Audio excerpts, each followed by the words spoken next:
Livro 12 Mulheres Extraordinariamente Comuns, capítulo 11. Lídia. A abertura de um coração hospitaleiro. Uma das que ouviam era uma mulher temente a Deus chamada Lídia. A abertura de um coração hospitaleiro. Uma das que ouviam era uma mulher temente a Deus chamada Lídia, vendedora de tecido de púrpura, da cidade de Tiatira. O Senhor abriu seu coração para atender a mensagem de Paulo. Atos 16:14. A melhor forma de se lembrar de Lídia é como a primeira pessoa que foi convertida para o Evangelho na Europa. Foi a primeira a ser registrada recebendo a mensagem de Cristo durante a primeira viagem missionária do apóstolo Paulo àquele continente. Sua conversão marcou a primeira base forte da igreja em um continente que finalmente se tornou o polo de testemunho do Evangelho em todo o mundo. A Europa só perdeu esse lugar para a América do Norte há cerca de 100 anos. No entanto, de forma irônica, a própria Lídia não era europeia. Seu nome também foi o nome de uma grande província da Ásia, provavelmente região onde ela nasceu.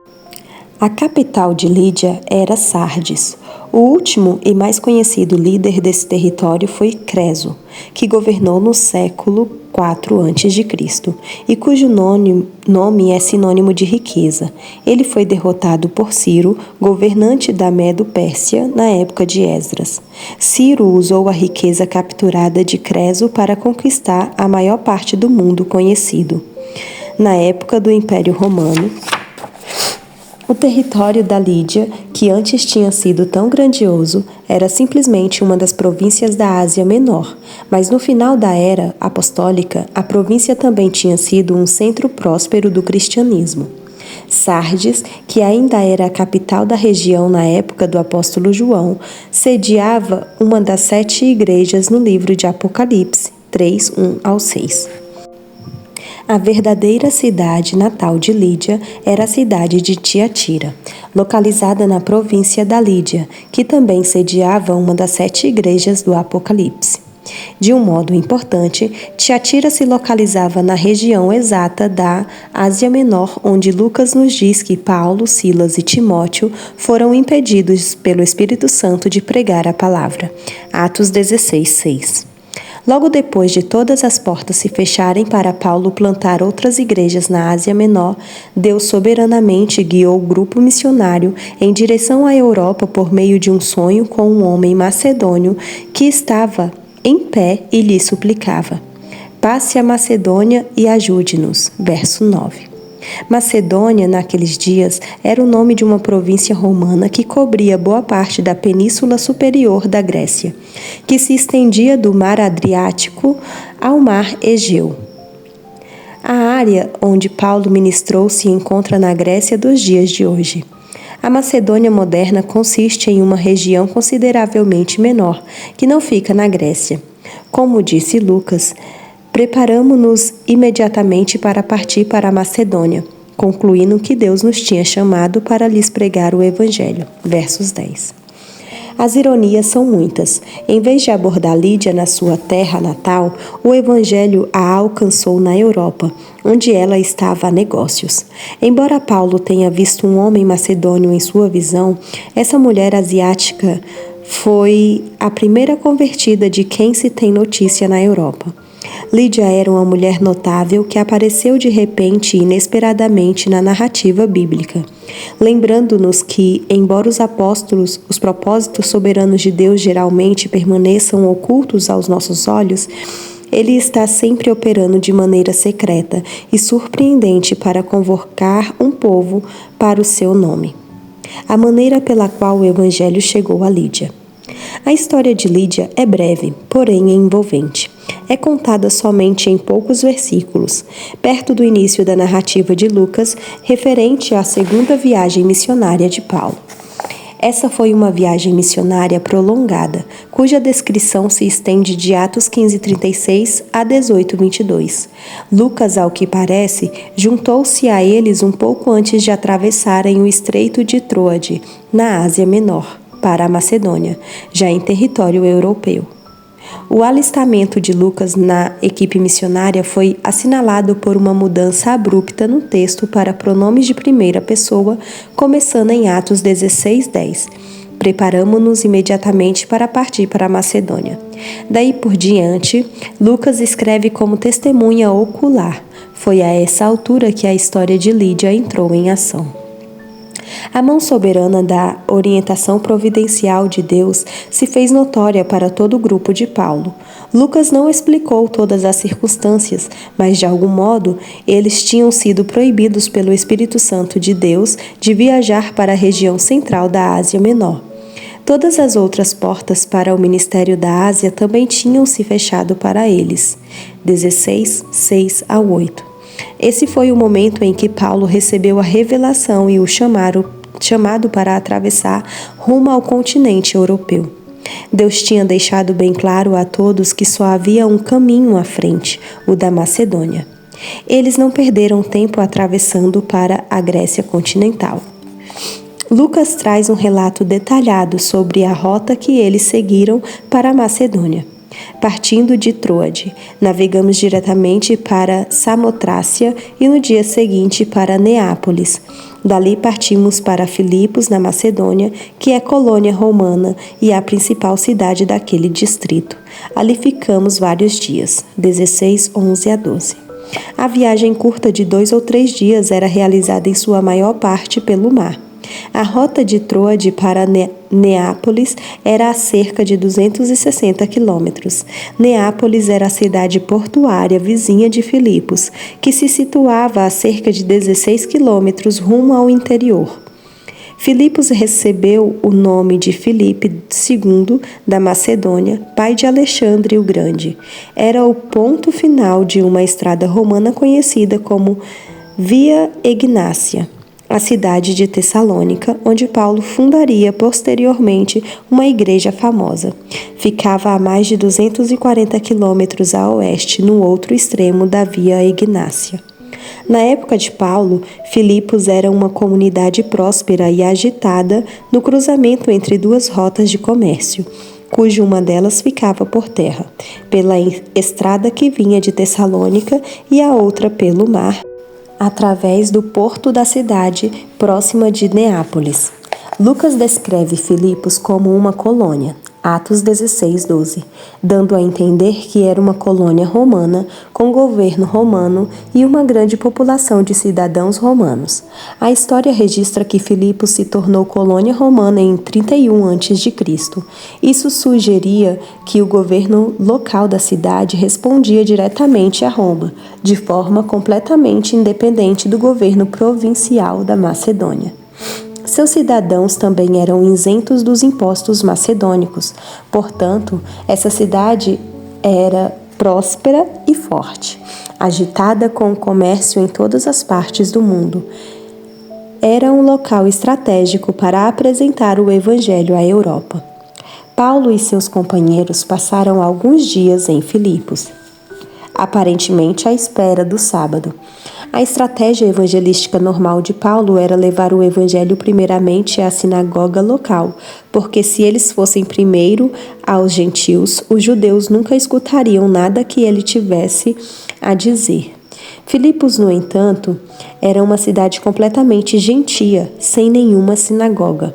Havia alguns judeus em Filipos, mas eram muito poucos, nem mesmo em quantidade suficiente para sustentar uma sinagoga. Para começar uma sinagoga em qualquer comunidade, o costume judaico exigia um coro, conhecido como minyan, de pelo menos 10 homens judeus. Quaisquer homens adultos acima da idade do bar mitzvah serviriam. O número vinha supostamente do relato bíblico da destruição de Sodoma e Gomorra, no qual Deus diz a Abraão que pouparia aquela cidade por causa de 10 homens justos. Gênesis 18, 32, 33. Mas a regra do minyan era um exemplo clássico da criatividade rabínica. A lei bíblica não fazia essa restrição. Segundo a tradição, nas comunidades sem sinagogas, as mulheres judias podiam orar em grupo se quisessem, mas os homens teriam de completar um minyan legítimo antes que pudessem participar em qualquer tipo de adoração formal, pública e comunitária, inclusive a oração, a leitura da Torá e a pronúncia de bênçãos públicas. Já que a comunidade judaica de Filipos, aparentemente, não era grande o suficiente para formar um minyan legítimo, Paulo e seu grupo, de modo diferente do que costumavam fazer, buscaram se informar sobre o lugar onde as mulheres judias se reuniam para orar no sábado e se dirigiram até lá. No sábado, saímos da cidade e fomos para a beira do rio, onde esperávamos encontrar um lugar de oração. Sentamo-nos e começamos a conversar com as mulheres que se havia reunido ali. Atos 16:13. O rio consistia em um riacho conhecido como Gangites, logo a oeste da cidade. Aparentemente, o pequeno grupo de mulheres que se reunia naquele lugar era o único grupo público de judeus de toda a região de Filipos a se reunir em um sábado típico. Para seguir o princípio de levar o evangelho primeiro ao judeu, Romanos 11:1-16, Paulo foi até a beira do rio para pregar. Ironicamente, a mulher que reagiu com mais entusiasmo não era nem mesmo judia. Lídia era uma adoradora de Yahvé, pelo menos era o que parecia. Mas era uma gentia que buscava ativamente o Deus verdadeiro, que nem mesmo tinha se tornado uma prosélita judaica formal.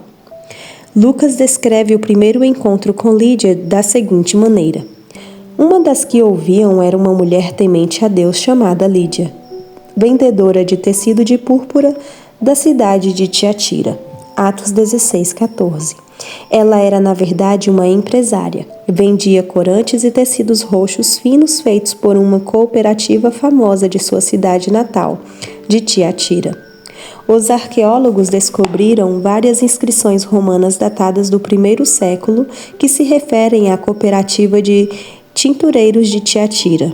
O corante raro e caro, e que na verdade era mais de cor púrpura do que roxo, era feito de um gastrópode de concha espinhosa conhecido como murex. O processo foi inventado na antiga Tiro, e o corante era e ainda é conhecido como púrpura tíria. Os fabricantes de Tiatira tinham desenvolvido um método melhor para obter o corante dos gastrópodes. Eles também criaram um corante mais barato com uma cor parecida a partir da raiz da garaça. Essa era uma alternativa popular à cor mais clara, especialmente entre as pessoas da classe trabalhadora. Mas a púrpura tíria era a base da púrpura real, e essa substância era uma das mais preciosas mercadorias do mundo antigo. Por isso, Lídia deve ter sido uma mulher que tinha alguns recursos. A menção de uma casa em Atos 16:15 poderia indicar que ela mantinha uma casa em Filipos, mas provavelmente com servos domésticos. Tudo isso confirma que ela era uma mulher rica.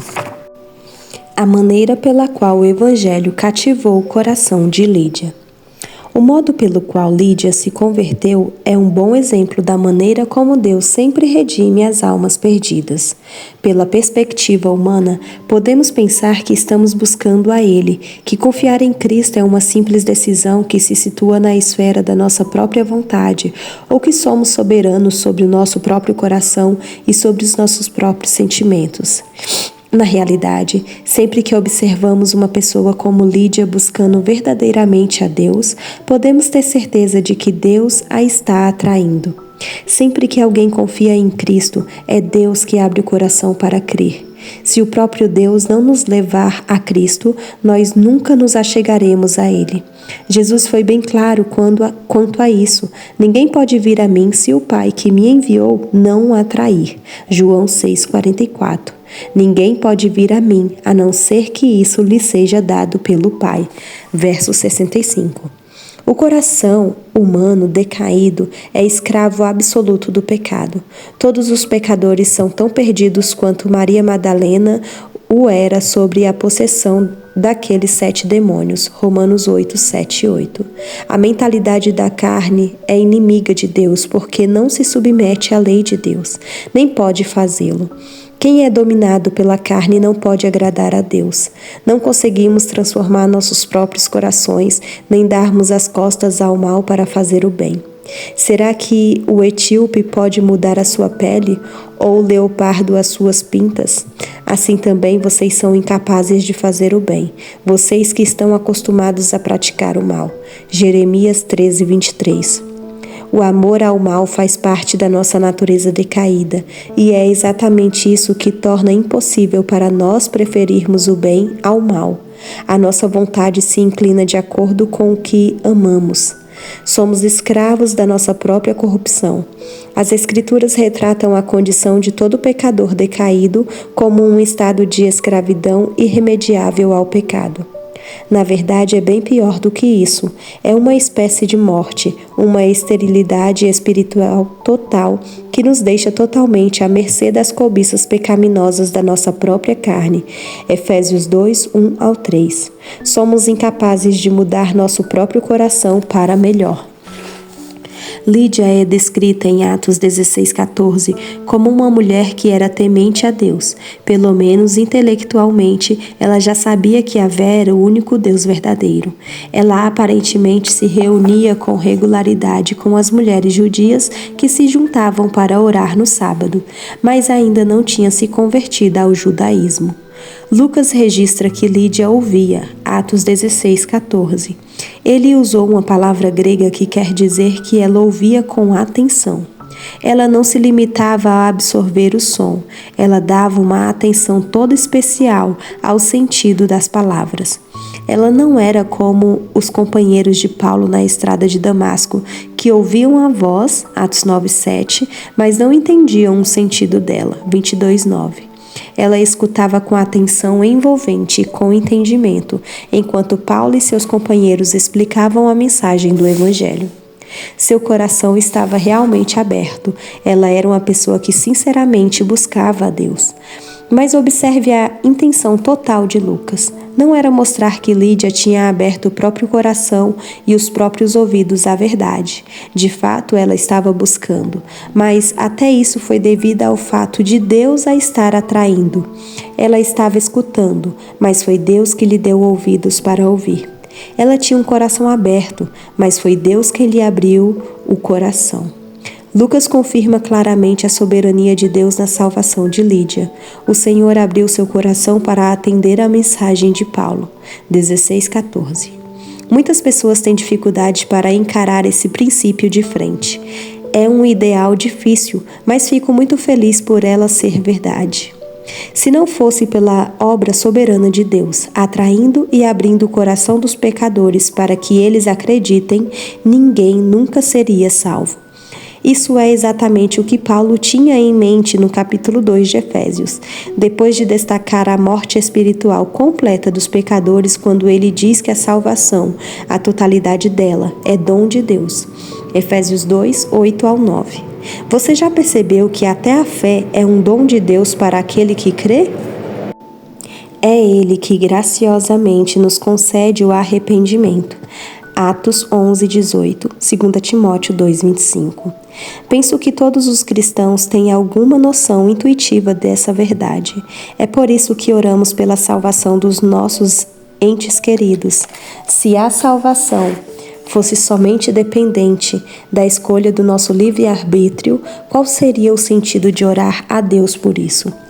Também sabemos em nosso coração que não podemos nos orgulhar de ser mais sábios ou entendidos do que nosso próximo que ainda não crê. Sabemos que nossa salvação é obra total e completa da graça de Deus, e em nenhum sentido ela vem de nós.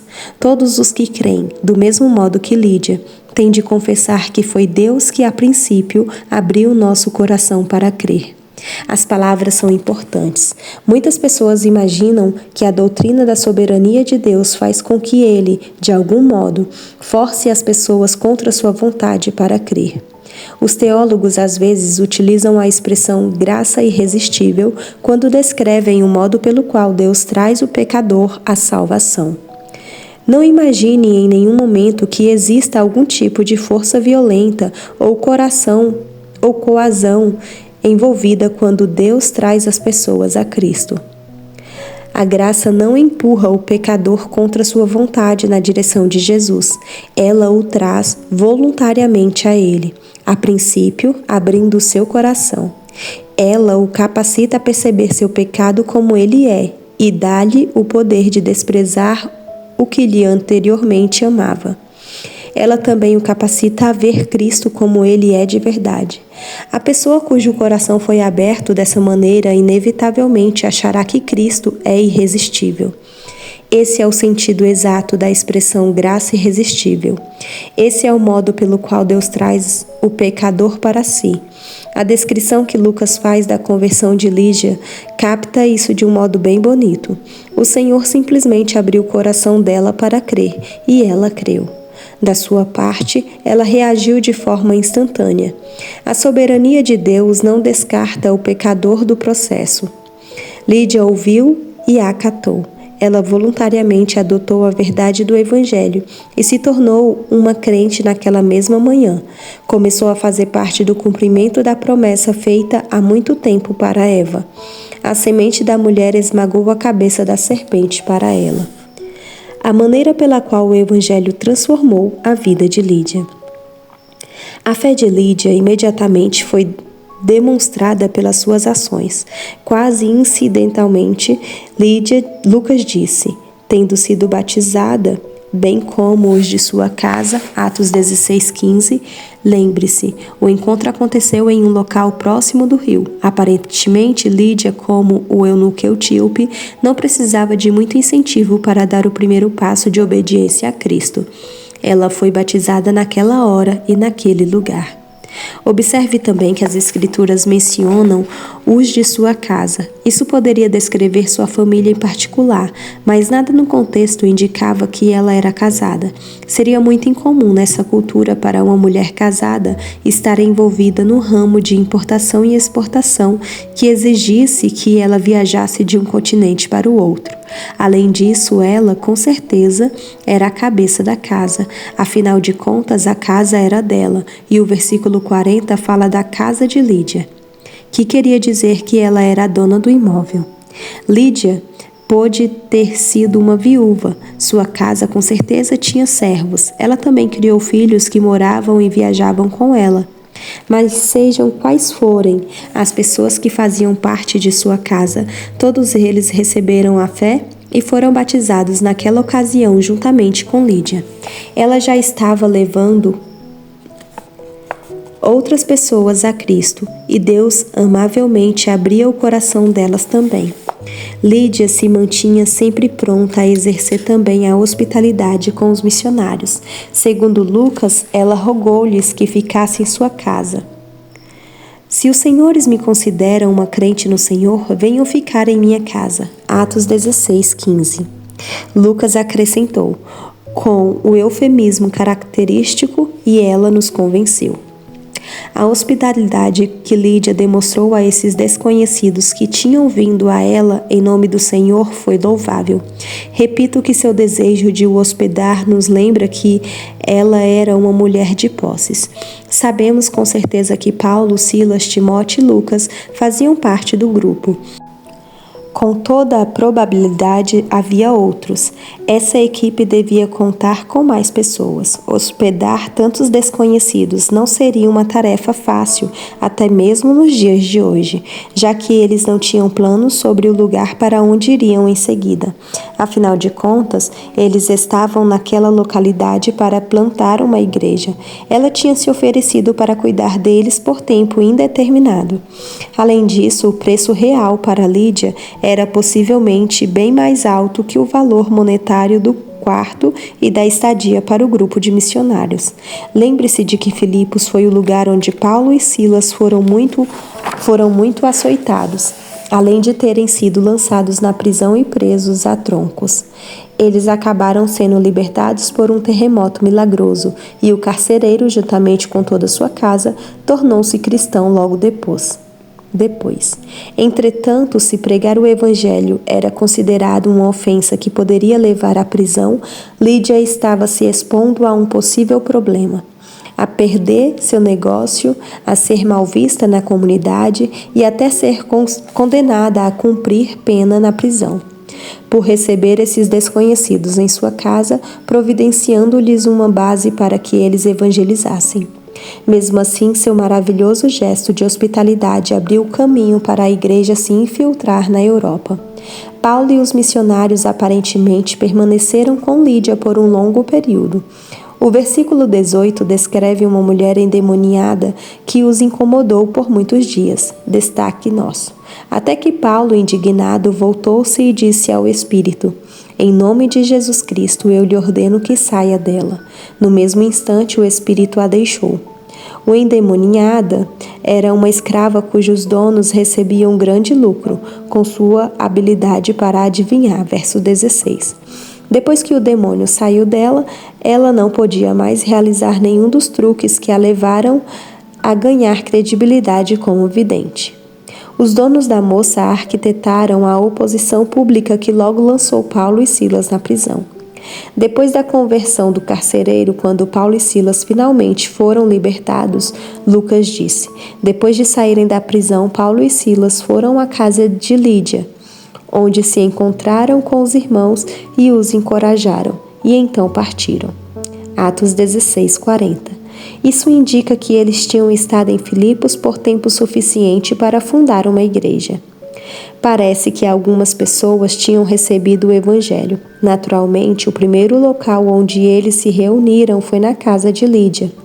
Ao abrir as portas para o apóstolo Paulo, Lídia teve a honra de receber em sua própria sala as primeiras reuniões da primeira igreja que foi fundada em toda a Europa. Ela conquistou essa honra exercendo toda essa calorosa hospitalidade para essa equipe de missionários que tinha acabado de conhecer. Ela simbolizou o tipo de hospitalidade que as Escrituras exigem de todos os cristãos. A hospitalidade de Lídia era tão marcante quanto a sua fé. Por causa de sua generosidade para com Paulo e sua equipe missionária, o Evangelho obteve uma base sólida em Filipos. Alguns anos depois, Paulo escreveu a carta que leva o nome dessa igreja. Fica claro pelo tom de sua epístola que a oposição ao Evangelho ainda era forte em Filipos, mas o Evangelho ainda era mais poderoso, e a partir de Filipos, o Evangelho ecoou por toda a Europa. Ele continua a ser divulgado até os confins da terra, até os dias de hoje. A recompensa de Lídia no céu com certeza será grande. Ela foi verdadeiramente uma mulher extraordinária, como todas as mulheres no nosso estudo.